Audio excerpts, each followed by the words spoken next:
Hello, everyone. I am honored to be here, and I thank the organizers for inviting me here. What I'll try to do here is to look at a specific case, which is the Turkish case, and how the negative effects of nationalism have been countered and tried to be ameliorated by the peace-building activities of the Hizmet movement, which is a faith-based transnational movement.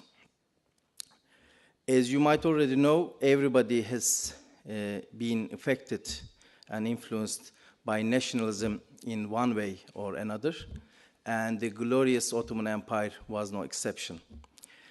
In the Ottoman times, several different ethnic, religious, and lingual minorities lived for centuries in peaceful coexistence, despite some difficulties and, of course, turbulent times and problems.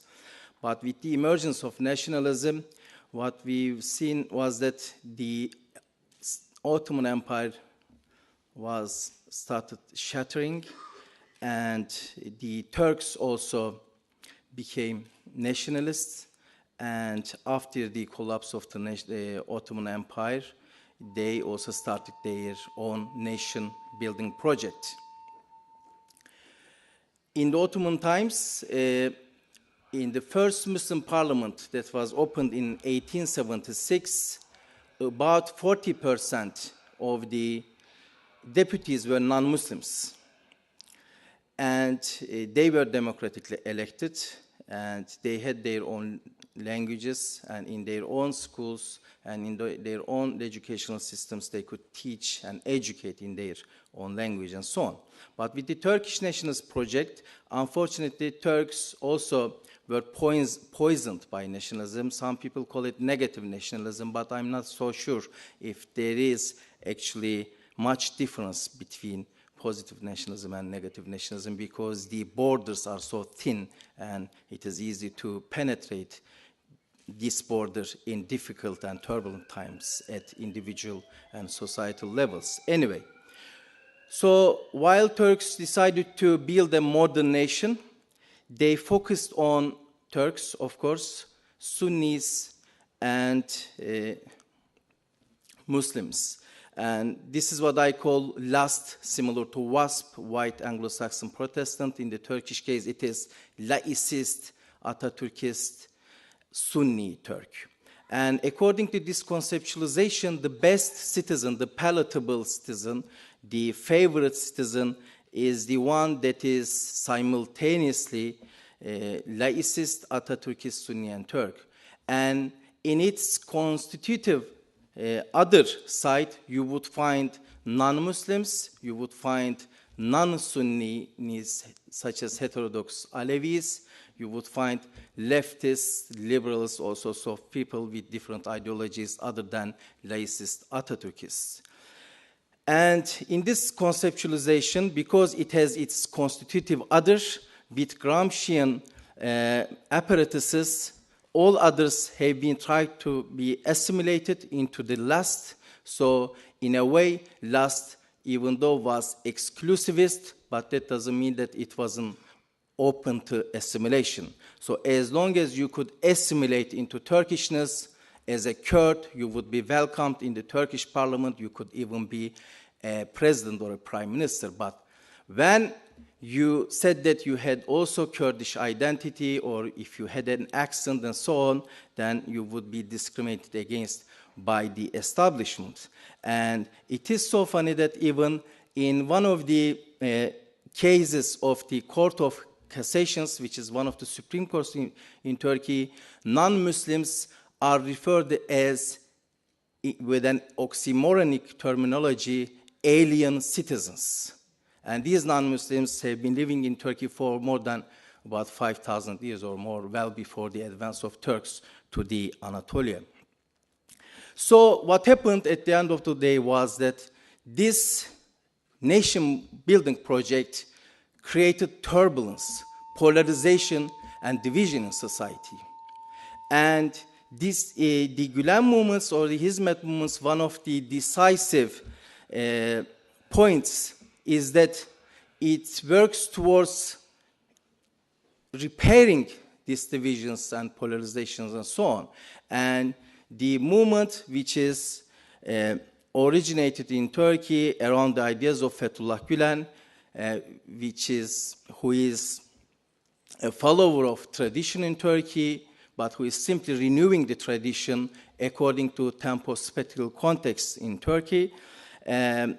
But this also follows in the tradition of such as great Sufi philosopher Mevlana Celaleddin Rumi, similar to the Immanuel Kant's idea of cosmopolitanism, who would say that my foot, one of my feet, is in the center, in my faith, in my country, and so on, but my other foot travels around 72 nations. And he would say that come, whoever you are, come. So with this idea of not only tolerance, but acceptance and accepting people as they are. So Gulen is simply trying to revive this Muslim tradition with an idea of inviting people to his ideas and trying to find a common ground with speaking softly, which is a Quranic concept. And in one of the verses, God asks Prophet Moses and his brother Aaron to go to the Pharaoh and talk to him nicely and softly. So in a turbulent time between 1970s and 1980, where leftists and rightists people were killing each other, and at that turbulent, bloody decade, more than 5,000 youth lost their lives because of ideological divisions. And Gulen would say that victory over the civilized is by convincing them. So violence is not an option, and when you resort to violence and when you speak to people with unpleasant words and so on, you would simply create a negative reaction among them. So even though the Kemalist state used Gramscian apparatuses such as the media, such as the education, such as religion, even religion, because it's controlled by the state in Turkey, even though it calls it a secular state, the Gulenic answer to this hegemony creation and the Gulenic answer to this creating or manufacturing concept of the people, if we use Antonio Gramsci's terminology or Noam Chomsky's terminology of manufacturing the consent and create a kind of normalcy, to use French philosopher Pierre Bourdieu's concept, or a kind of common sense, which is not authentic, which is not actually real, but it is fabricated by the hegemonic power, which is the state. So the Gulenic answer was against this was to create a kind of bridges by using its social capital. So first of all, the movement was revolving around the bonding capital, so people would come together with their religious ideas and so on, but as you might all know, and if you follow the works of Bourdieu, James Coleman, or American political scientist Robert Putnam, you would know that without any bridging social capital or linking social capital, bonding capital could create chaos, and it could also divide society. And as in the Gulenic Weltanschauung, the constitutive other is not others, non-Muslims and so on, but the constitutive other is attributes, such as ignorance, such as disunity, such as poverty. So Gulenic answer was to establish institutions such as schools to fight against ignorance. And when we say ignorance, this includes, of course, fighting against ignorance towards other civilizations, other understandings, intolerance, exclusivist ideas, nationalism, and all others. And with institutions such as Kimse Yok Mu, they would go and help to the needy and work against the poverty and so on. And with the media institutions, and the movement also would work towards building bridges with others. So even in the 1970s, Gulen would advise his listeners, his students, and his sympathizers that you should go and talk to these so-called communists. And in one of his circles, there was a guy who would say that we should go and beat them up, these communists, because they would invite Soviet Union to invade our country. And Gulen told them that, look, this is not helpful, and if you create chaos in society, it is a kind of terrorism and anarchy, and this is totally against Islam. So instead of going to the streets and helping the hegemonic powers who would simply making you killing each other, you should go and talk to them nicely and politely. And another person simply came forward and he said that, oh, my brother, if you went to the streets and tried to beat people up, I would be among them yesterday. Yesterday I was with them, but because one of your friends convinced me, today I am with you.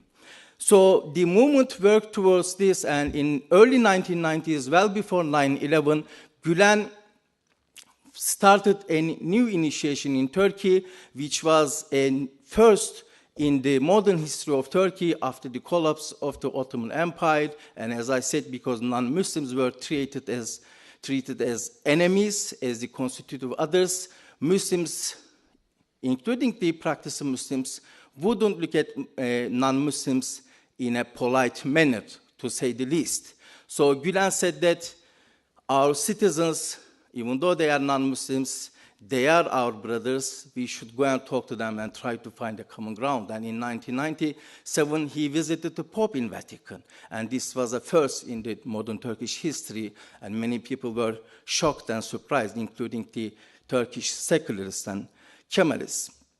And Gulen paved way for the establishment of the Journalists and Writers Foundation, and one of the platforms of this foundation is Abant platform, and again, for the first time in modern Turkish history, leftist, right-wing, communist, socialist, liberal, and so on, practicing Muslims as well, intellectuals, journalists, writers, and so on, would come together, and around the same table, they would discuss sensitive issues such as secularism, such as state, society, religion issues, and so on.